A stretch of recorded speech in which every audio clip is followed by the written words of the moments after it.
Hey, welcome back to the Frank Roche Show. Great to have you with me. Please subscribe to the channel, like the video, tell your friends and family to do the same. Thank you for listening and watching. Just real quick today on President Biden, get worse every day. His health, his mental acuity, his physical abilities, his rhetoric, his support for our allies. Apparently now we're going to impeach President Biden. I believe that's what's going to have to happen because President Biden announced that he will not support our ally in the Middle East, Israel, with weapons. I believe that is why President Trump was impeached with respect to Ukraine, withholding weapons, anti-tank missiles from Ukraine. I believe it's the same story. So I gather we're going to have an impeachment of President Biden. Isn't that the case?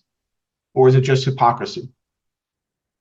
Remember now, he had a Charlottesville moment a couple weeks ago, or last week, excuse me, where he praised both sides of the student protests on college campuses, the vile, virulent, anti-Israel, anti-Semitic, anti-American, anti-white protests going on across college campuses. Still rage today, these college presidents are feeling. So he's having a tough time, and he stepped in again yesterday with a friendly interview with CNN.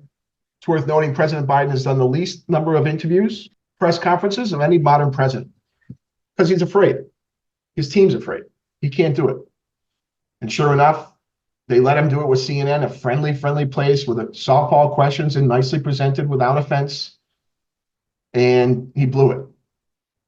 And he blew it with respect to Israel. And let's keep in mind why President Biden is hemming and hawing on this issue of Israel and Hamas, the terrorist organization, Israel and Palestine, the people that voted Hamas to control their territory in Gaza. And that is electoral politics. That is Michigan, Wisconsin, Minnesota, where large numbers of Arabs and Muslims live. And those states happen to be critical for the Electoral College and winning the presidency. And President Biden is forsaking our longtime ally, Israel, and the Jewish vote, who has supported Democrats 85% and more for decades and decades, to mollify the progressives in his party and the anti-Israel, anti-Semitic Arabs and Muslims in America. And so what got him in big trouble today and has caused the White House and the Pentagon to do all the backtracking they can, and President Biden himself, was a comment he made about Israel, Hamas, the pending attack on Rafah in southern Gaza. And when asked about it by Aaron Burnett on CNN, this is what the president said. I made it clear that if they go into Rafah, they haven't gone into Rafah yet. If they go into Rafah, I'm not supplying the weapons that have been used historically to deal with Rafah, to deal with the cities that deal with that problem. Offensive weapons, obviously. And so this has caused quite a stir in the geopolitical world, the foreign affairs world, the defense world, the Israeli world, the Jewish community here in America. He went on to say, we're not walking away from Israel's security. We're walking away from Israel's ability to wage war in those areas. So walking away from Israel's security. And so the White House and the media is going to do all they can to help protect President Biden with these ridiculous comments as he tries to balance the American Jewish vote against the American Muslim and Arab vote.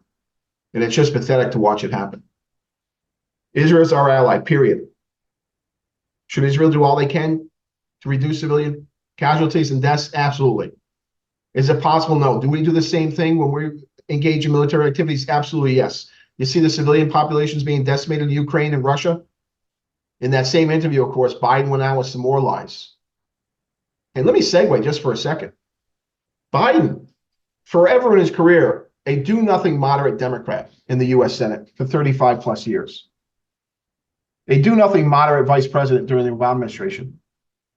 But he must have made a deal with the devil. We'll let you be president if you become a progressive, because President Biden has turned completely to the progressive wing of his party and is governing in such a way that's really damaging to America, damaging to our allies, damaging to our national security, and damaging to our economy.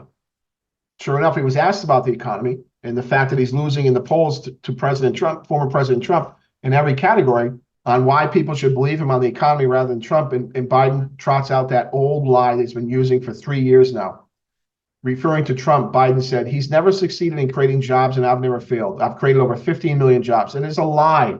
No president creates any jobs. The best that presidents can say is during my time in office, jobs went this way. During my times in office, jobs went that way.